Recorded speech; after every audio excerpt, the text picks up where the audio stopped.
আসসালামু আলাইকুম প্রিয় দর্শক, আপনারা জানেন যে আজকে নির্বাচনের যে কবে নির্বাচন হবে সেই নির্বাচনের ঘোষণা দেওয়া হয়েছে। প্রধান নির্বাচন কমিশনার জাতির উদ্দেশ্যে ভাষণ দিয়েছেন এবং সেই ভাষণে তিনি বলেছেন যে আগামী ফেব্রুয়ারি মাসের 12 তারিখে জাতীয় সংসদ নির্বাচন অনুষ্ঠিত হবে এবং একই দিনে একটা গণভোটও অনুষ্ঠিত হবে। তার মানে গত 5ই আগস্ট প্রধান উপদেষ্টা যে ফেব্রুয়ারির দ্বিতীয় সপ্তাহের আগে, মানে নির্বাচনের এক সপ্তাহ আগে, ফেব্রুয়ারির দ্বিতীয় সপ্তাহের মধ্যে যে নির্বাচনের কথা বলেছিলেন, যে প্রতিশ্রুতি দিয়েছিলেন, সেই প্রতিশ্রুতি থেকে কিন্তু কোনো নড়চড় হয়নি। উনি যেটা বলেছিলেন সেটাই হচ্ছে এবং আমার মনে হয় এই জন্য ওনাকে আমরা একটা ধন্যবাদ দিতেই পারি। প্রধান উপদেষ্টা ওনার কথা রেখেছেন। এখন প্রশ্ন হচ্ছে নির্বাচনটা কেমন হবে। প্রধান উপদেষ্টা আরেকটা কথা বলেছিলেন, বহুবার বলেছেন উনি, যে উনি একটা অসাধারণ ভালো নির্বাচন জাতিকে উপহার দেবেন। সেটা আদৌ কি সম্ভব হবে? উনি কি সেটা পারবেন? এটা নিয়ে কি মানুষের মধ্যে কোনো ধরনের দ্বিধাদ্বন্দ্ব আছে? এটা কিন্তু একটা বড় প্রশ্ন। এটা নিয়ে আলোচনা হতে পারে এবং বললেই তো আর হবে না, সেই বাস্তবতা কিন্তু তৈরি করতে পেরেছেন, সে আলোচনাও কিন্তু আসবে। তার আগে প্রধান নির্বাচন কমিশনার যে ঘোষণাগুলি দিয়েছেন তার যে টাইম লাইনটা, এটা একটু আপনাদেরকে বলে নিই। উনি বলেছেন যে মনোনয়নপত্র জমা দেওয়ার শেষ তারিখ হবে 29শে ডিসেম্বর, মানে এই মাসেই সবাইকে মনোনয়নপত্র দিতে হবে। 30 তারিখে, মানে একদিন পরের থেকে, 30 তারিখ থেকে 4 জানুয়ারি, এই কয়দিন এটাকে বাছাই করা হবে। মানে কারো ভুল ভ্রান্তি থাকলে সেটা বাতিল হয়ে যাবে এরকম। এবং তারপরে যে বাছাই পরে রিটার্নিং অফিসে যে সিদ্ধান্তটা দেবেন যে কে মনোনয়ন কার্ডটা বৈধ হলো, এটার ব্যাপারে যদি কারো কোনো আপিল করার থাকে, সে আপিলের সময় হবে 11 জানুয়ারির মধ্যে করতে হবে এবং 11 জানুয়ারি আপিল করলে পরে সেটা পরের এক সপ্তাহে, মানে 12 তারিখ থেকে 18 তারিখের মধ্যে সে আপিলের নিষ্পত্তি হয়ে যাবে। মানে আপিলটা টিকলো কি টিকলো না, প্রার্থীতা থাকলো কি থাকলো না, এটা নিয়ে ক্লিয়ার হয়ে যাবে। তারপর প্রার্থিতা হয়ে গেল, তারপর 20 জানুয়ারি হবে। যদি কেউ তার প্রার্থিতা প্রত্যাহার করতে চায়, সেই সময়সীমাটা দেওয়া হবে 20শে জানুয়ারি এবং এরপর পরের দিনই প্রত্যাহার শেষ। তারপরে জানা গেল কে প্রার্থী। এরপরে প্রতীক বরাদ্দ হবে, মানে কে কোন প্রতীক পেতে যাচ্ছে সেটা নির্বাচন কমিশনের পক্ষ থেকে প্রতীক বরাদ্দ হবে 21 তারিখে। 21 জানুয়ারি প্রতীক বরাদ্দ হয়ে যাওয়ার পর তারপরের দিন থেকে 22শে জানুয়ারি থেকে নির্বাচনী প্রচারণা শুরু হয়ে যাবে। অবশ্য প্রচারণা অলরেডি চলছে। এখনই তো অনেকে জানেন কি সবুজ সংকেত পেয়েছেন। ঢাকা শহরে যদি যারা দেখেন, বিভিন্ন গ্রামাঞ্চলেও দেখবেন প্রতীক দিয়ে কিন্তু ধানের শীষ, দাঁড়িপাল্লা দিয়ে মোটামুটি আমরা কিন্তু দেখতে পাচ্ছি। তো এরকম নির্বাচনী প্রচারণা চলবে 22শে জানুয়ারি থেকে। প্রচারণা শেষ হবে 10ই ফেব্রুয়ারি সকাল 7:30টায়। মানে 10 ফেব্রুয়ারি সকাল 7:30টার পরে আর কোনো প্রচারণা করা চলবে না। 12 ফেব্রুয়ারি সারা দেশে একই সঙ্গে 300 আসনের ভোট গ্রহণ শুরু হবে। এই হলো ঘটনা। এবার ভোট দিবে কত লোক? ভোটার কত? 12,76,00,000-এরও বেশি। এর মধ্যে প্রবাসী যারা বাংলাদেশে আছেন তারাও পোস্টাল ব্যালটে ভোট দেওয়ার সুযোগ পাবেন। এখন পর্যন্ত 3 লাখের বেশি প্রবাসী ভোটার ভোট দেওয়ার জন্য তাদের নাম নিবন্ধন করেছেন। এই নিবন্ধন নিয়ে অনেক জটিলতা হয়েছে। অনেকেই বলেছেন খুবই নিম্নমানের একটা অ্যাপ দিয়ে তাদের নিবন্ধন করতে হচ্ছে এবং সেটা নিবন্ধন করতে যে বারবার অ্যাপ কিন্তু তাদেরকে ভোগাচ্ছে, ঘুরছে এরকম করছে, নানা রকম সমস্যা হচ্ছে। আমি জানি না এতদিন পরে একটা পোস্টাল ব্যালটে ভোট দেওয়ার সুযোগ পেল মানুষ, সেই অ্যাপটা কেন অত্যন্ত ভালোভাবে করা হলো না। আমার মনে হয় এখানে কিছু একটা হয়েছে আর কি। যাই হোক, সেটা কী হয়েছে সব ব্যাপারে সন্দেহ করা ঠিক না, কারণ ইতিমধ্যে সন্দেহ প্রবণ হিসেবে আমার বেশ একটা দুর্নাম হয়ে গেছে। আমি নাকি কোনো কিছুতেই খুশি হই না, সব কিছু নিয়ে সমালোচনা করি। যাই হোক, সেটা অন্য প্রসঙ্গ, আরেকদিন আলোচনা করব। কিন্তু একটা জিনিস আমি খেয়াল করলাম, আপনারা আগেও শুনেছেন নিশ্চয়ই, যে অনেকদিন আগে প্রধান যে আমাদের সেনাপ্রধান, উনি একটা বিদেশি সংবাদ মাধ্যমকে ইন্টারভিউ বলেছিলেন যে নির্বাচন 18 মাসের মধ্যে হওয়া উচিত এবং যদি 12 ফেব্রুয়ারিতে নির্বাচন হয়, সেটা কিন্তু শেখ হাসিনা চলে যাওয়ার পর ফেব্রুয়ারির পর থেকে 18 মাসের মধ্যেই সেটা সম্পন্ন হচ্ছে। 18 মাস 4 দিন ধরেন, তাই না? তো এটা আমার কাছে খুব ইন্টারেস্টিং মনে হয়েছে। এটা কাকতালীয় কিনা জানি না, কিন্তু আমার কাছে ইন্টারেস্টিং মনে হয়েছে। যারা অনেকে ভাবেন যে বোধহয় আমাদের সেনাপ্রধানের তেমন কোনো একটা প্রভাব প্রতিপত্তি নেই, হুঙ্কার নেই, গর্জন নেই। অনেকে কিন্তু বলেন যে এটা কী সেনাপ্রধান হইলো, কোনো হুঙ্কার নাই, কোনো গর্জন করে না, কোনো ধমক দেয় না, তাকে এই সমস্ত ছোটো ছোটো বাচ্চা পোলাপান তাকে নানা রকম সেনাবাহিনীকে নিয়ে নানা রকম আপত্তিকর কথাবার্তা বলে, তবু উনি কিছু বলেন না, তাদের মাফ করে দেন। এরকম কথা কিন্তু অনেকে বলেছিল, আমিও বলেছিলাম, আমিও একটু বিরক্ত হয়েছিলাম যে এত নমনীয় কেন।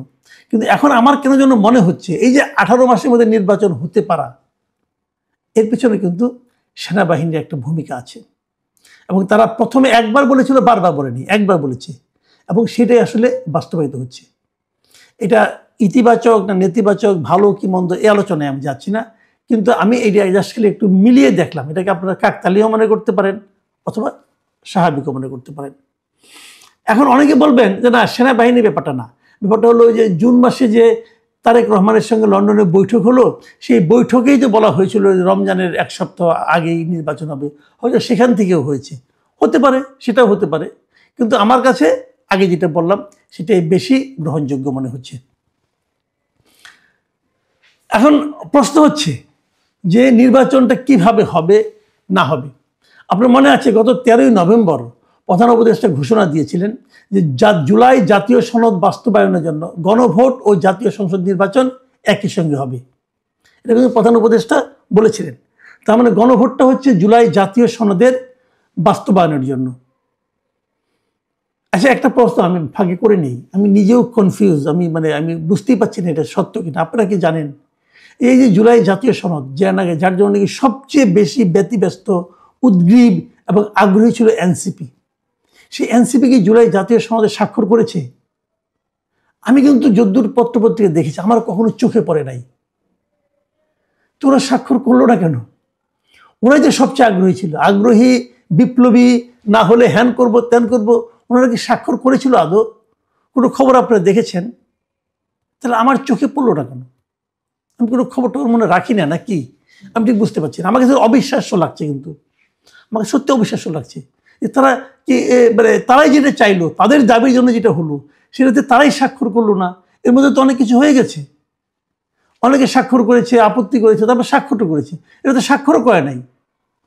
তো এরা কি বলার জন্য বলে এই সমস্ত কথাবার্তা? দেখেন, অনেকে বলেছে যে এই যে এনসিপি, এরাও তো নির্বাচনে অংশ নিচ্ছে, এরা এর মধ্যে আপনার তাদের প্রার্থী তালিকা ঘোষণা করেছে, অমুক করেছে, অনেক কিছু করেছে।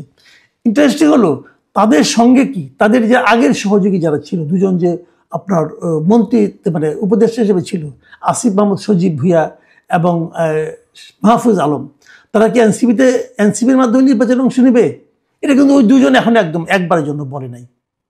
এবং এই নিয়ে দেখলাম যে প্রথম আলো একটা রিপোর্ট করেছে, খুব ইন্টারেস্টিং রিপোর্ট, যে মাহফুজ ও আসিফ কি স্বতন্ত্র প্রার্থী হচ্ছেন নাকি কোনো দলে যাচ্ছেন। এই প্রশ্নটা কিন্তু প্রথম আলো একটা রিপোর্ট করেছে, ইন্টারেস্টিং রিপোর্ট। আমি রিপোর্টটা পড়ে দেখলাম, দেখা গেল যে এরা এনসিপির সঙ্গে বোধহয় যাচ্ছেন না। এনসিপির সঙ্গে নাকি এদের সম্পর্কে জানি একটু খারাপ হয়ে গেছে। যে খারাপটা কেন হলো ভাবুন একটা জিনিস, তারা দুজনে নাকি এনসিপির ব্যাপারে আর আগ্রহী না। তারা এখন কেউ কেউ বিএনপিতে যেতে চায় দুজনই, কিন্তু তাদেরকে বিএনপি নাকি নিতে চায় না। বিএনপিতে যেতে না পেরে আসিফ মাহমুদ নাকি গণ অধিকার পরিষদের সঙ্গে যোগাযোগ করছে এবং গণ অধিকার পরিষদের সাথে মিটিংও করেছে, ইয়ের পরে, পদত্যাগের পরে এবং আগে। গণ অধিকার পরিষদ থেকে তাদেরকে ব্যাপারে ইন্টারেস্টেড, ঠিক আছে তাহলে তো আমরা আসো আমাদের সঙ্গে। তার মানে যারা একসঙ্গে আন্দোলন করলো এবং আন্দোলনের মুখ হিসেবে যারা ছিল সামনে, তারাই দুই ভাগ হয়ে গেল কেন? কেবল ক্ষমতায় যেতে পারা না পারা নিয়ে। আমার কাছে কালকে নাহিদ ইসলামের একটা কথা খুব ভালো লাগছে। তিনি বলেছেন যে এইবার কতগুলি এমপি পাবো না পাবো এটা আমাদের দেখার ব্যাপার না, আমাদের দল নিয়ে আমরা আরো আগের দিকে যেতে চাই। আমার কাছে মনে হয়েছে এটা হলো কিন্তু one of the good realization তার। এবং আমি তাকে নিজেও বলি, পরামর্শ আমি দেওয়া যোগ্যতা আমার নাই। তো আমার সঙ্গে তার একবার দেখা হয়েছিল, কথা হয়েছিল, সেখানে তাকে আমি একটা কথাই বলেছিলাম যে আপনারা এই নির্বাচনের কথা ভুলে যান, একটা দল এত তাড়াতাড়ি ক্ষমতায় যাওয়ার দরকার নাই। আপনারা আগামী নির্বাচন নিয়ে ভাবেন এবং সেই সঙ্গে নতুন রাজনীতির কথা ভাবেন। এবং নতুন রাজনীতির কথা আপনাদের পক্ষেই ভাবা সম্ভব, অন্য কোনো দলের পক্ষে না। কারণ আওয়ামী লীগ, বিএনপি দীর্ঘদিনের একটা পলিটিক্যাল পার্টি, অর্থাৎ জামাত দীর্ঘদিনের একটা পলিটিক্যাল পার্টি, জাতীয় পার্টি অনেক দিনের পলিটিক্যাল পার্টি, তারা কিন্তু তাদের ওই আদর্শ থেকে চেঞ্জ করতে পারবে না। আপনার নতুন একটা পার্টি, আপনার একটা নতুন রাজনীতি নিয়ে মানুষের সামনে আসেন এবং পারলে আপনিই পারবেন। সেটা সম্ভব কখন? তাড়াহুড়া করা দরকার নেই, আগামী নির্বাচনের কথা ভাবেন এবং সেই অনুযায়ী নিজেদের দলটাকে সংগঠিত করেন। আমি নাহিদ ইসলামের এই বক্তব্যটা খুব পছন্দ হয়েছে আমার, এবং আমার কেন যেন মনে হয় যে মাহফুজ আলম এবং আসিফ মাহমুদ সজীব ভুঁইয়ার সঙ্গে তাদের যে বিরোধটা, সম্ভবত বিরোধটা এটাকে নিয়েই আমার ধারণা এই কারণে এরা দুইজনই ক্ষমতা থেকে মাত্র নামলো তো ক্ষমতা ছাড়তে ইচ্ছা করছে না, এদের ক্ষমতার মজা পেয়ে গেছে, ওইখান থেকে আর নামতে ইচ্ছা করে না, ওই ক্ষমতার মজা আবার পেতে চায়। এই জন্য তারা এমপি হতে চান এবং এমপি হওয়ার জন্য যা যা করা দরকার তারা তা করতেছেন। সেটা হলো বড় দলের টিকিট পাওয়ার চেষ্টা করতেছেন, বিএনপির টিকিট পাওয়ার চেষ্টা করতেছেন, যতটুকু আমি শুনেছি। কিন্তু বিএনপিকে তাদেরকে নেবে, আমি মাহফুজ আলমটা বলতে পারি না, কিন্তু ওরা দুজনই যে দুই আসন থেকে, ঢাকা থেকে আসিফ মাহমুদ এবং লক্ষ্মীপুর থেকে মাহফুজ আলম, তারা প্রার্থী হতে চেয়েছিলেন। লক্ষ্মীপুরে তো অলরেডি তারা একজনকে দিয়েছেন, যাকে দিয়েছেন উনি আবার বাংলাদেশ এলডিপিতে ছিলেন, ওইখান থেকে দল ত্যাগ করে ওনার দলে বিএনপিতে জয়েন করেছেন, করে ধানের শীষ পাচ্ছেন। যে লোকটা এত ত্যাগ করলো, ধানের শীষ পাওয়ার জন্য নিজের দল ত্যাগ করলো, তাকে কি তারা বঞ্চিত করবে? আমার কাছে মনে হয় না তা। সেক্ষেত্রে মাহফুজ আলমের ভাগ্যেও কিন্তু ধানের শীষ জুটছে না। আর আসিফ মাহমুদ সজীব ভুঁইয়া ধানমন্ডিতে আমার মনে হয় না এখানে উনি ধানের শীষ আদৌ পাবেন, তাকে দিবে, অথবা এরই মধ্যে তার যত বদনাম উনি কামিয়েছেন সেই বদনামের ভার বিএনপি বইতে চাইবে, আমার কাছে মনে হয় না। যদি এখানে উনি এই নমিনেশন না পান তাহলে উনি কীভাবে ইলেকশন করবেন? স্বতন্ত্র করবেন? স্বতন্ত্র করলে ভালো, বাংলাদেশে তো অনেকে স্বতন্ত্র ইলেকশন করে, উনিও করুন, দেখা যাক উনি কত ভোট পান, দেখা যাক উনি গত 1.5 বছরে কি এমন কাজ করেছেন যে কাজ দিয়ে উনি জনগণের সামনে গেলে পরে জনগণ হুমড়ি খেয়ে ওনাকে ভোট দেয়, সেটা দেখার জন্য আমরাও অপেক্ষা করতে চাই। আমার আনফর্চুনেটলি আমিও এখানকার ভোটার, তো আমি এখন পর্যন্ত মানে কনভিন্স না যে ওনাকে ভোট দিতে হবে কিনা। যাই হোক, সেটা আমারটা আলাদা, আমি তো একজন দুষ্ট প্রকৃতির লোক বলে সবাই বলে, কিন্তু আমারটা বাদ রাখেন। তো উনি এখানে দাঁড়াচ্ছেন, তাহলে সব মিলে দাঁড়ালোটা কি? মানে আমি একটা জিনিস বুঝি না, যে এই যে লোকগুলো, এই যে দুজন লোকের কথা আমরা বললাম, যে ওনারা কিন্তু আন্দোলন করেছেন একটা উদ্দেশ্য নিয়ে, একটা লক্ষ্য নিয়ে, এক দফার আন্দোলন। কিন্তু প্রথমে কোটা সংস্কার আন্দোলন, সেখান থেকে এক দফার আন্দোলনে তারা গিয়েছেন। যাওয়ার পর এখন ওনারা বিএনপির নমিনেশন চান কিভাবে, আমি এটা বুঝি না। আপনি কোনদিন ছাত্রদল করেছেন? করেননি। কোনদিন বিএনপি করেছেন? তাও করেননি। আপনার একটা উদ্দেশ্য নিয়ে, একটা লক্ষ্য নিয়ে আপনারা অগ্রসর হয়েছিলেন, তো সেই লক্ষ্য কি বিএনপির সঙ্গে একদম হুবহু মিলে যাচ্ছে? তাহলে তো আপনাদের দলের অন্যান্য আপনাদের যারা সহযোগী ছিল তারা সবাই তো বিএনপিতে জয়েন করতো, কেউ তো করেনি। এবং আপনারাও তো বিএনপি অনেক সমালোচনা করেছেন। আসিফ মাহমুদ সজীব ভুঁইয়ার কথাই বলি, ভাবুন তো আপনি কি করেছেন ইঞ্জিনিয়ার ইশরাকের সঙ্গে, হাতে ক্ষমতা ছিল, ক্ষমতা দেখিয়েছেন। তো ইঞ্জিনিয়ার ইশরাক তো বিএনপির প্রোডাক্ট না, যে বিএনপির একজন লোককে আপনি এরকম বেজ্জতি করছেন, করার পর বিএনপি আপনাকে নমিনেশন দেবে? বিএনপি কি এত মানে কাঁচা দল নাকি রে ভাই? এটা কি হয়?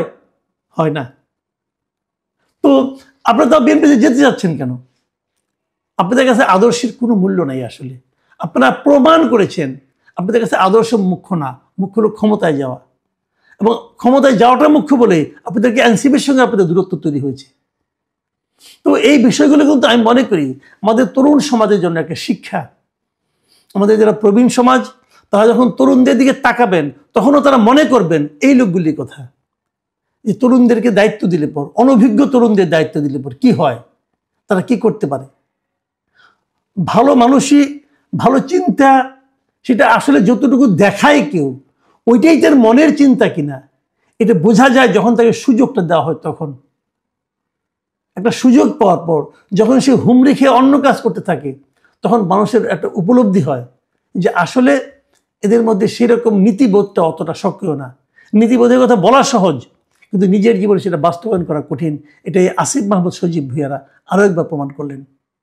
প্রিয় দর্শক, সামনে নির্বাচনের জন্য অনেক কিছু ঘটবে, কিন্তু সবচেয়ে বড় যে সমস্যাটা, যে খুঁতখুঁতানি ভাবটা থেকে যাবে, আমার মনে তো আছে, আপনাদের মনে নিশ্চয়ই আছে, সেটা হলো আওয়ামী লীগ কী করবে, আওয়ামী লীগের ভোট কোন দিকে যাবে। আওয়ামী লীগ যে নির্বাচন করতে পারবে না এটা ঠিক, নির্বাচন করার জন্য এখন মাত্র নিবন্ধিত 56টা দল নির্বাচন করতে পারবে। কিন্তু এই আওয়ামী লীগের ভোট, যারা আওয়ামী লীগকে সবসময় ভোট দিত, তাদের জন্য আপনারা কি রাখলেন? এই নির্বাচন কমিশনের কাছে আমার এই প্রশ্ন, এই সরকারের কাছে আমার এই প্রশ্ন। বাংলাদেশে মিনিমাম আমার হিসাবে আমি হিসাব যদি সমস্ত হিসাব যদি কনজারভেটিভলি করি, খুবই মানে আপনার বাদ দিয়ে করি, তারপরে মিনিমাম 1 থেকে 1.5 কোটি লোক আছে বাংলাদেশে যারা জীবনে কোনোদিন নৌকা মার্কা ছাড়া অন্য কোনো মার্কায় ভোট দেয়নি। সেই 1 থেকে 1.5 কোটি মানুষের জন্য আপনারা গণতন্ত্রের উত্তরণের জন্য আপনারা ইলেকশন করছেন, তাদের জন্য এই নির্বাচনে আপনারা কি রাখলেন? তারা যখন ভোট দিতে যাবে ব্যালট পেপারে, যখন তারা নৌকা মার্কা খুঁজবে, তখন তাদের জন্য আপনারা কি বক্তব্য দিবেন, কি সান্ত্বনা দিবেন? অথবা এর সান্ত্বনার ব্যাপার না, তাদের অধিকারের ব্যাপার, সেই অধিকার আপনারা কীভাবে সমুন্নত রাখবেন? এই প্রশ্ন কিন্তু আজকেও হবে, আমি এখন করছি, আগামী দিনেও এই প্রশ্ন উচ্চারিত হতে থাকবে। প্রিয় দর্শক, এখন এ পর্যন্তই। আল্লাহ হাফেজ।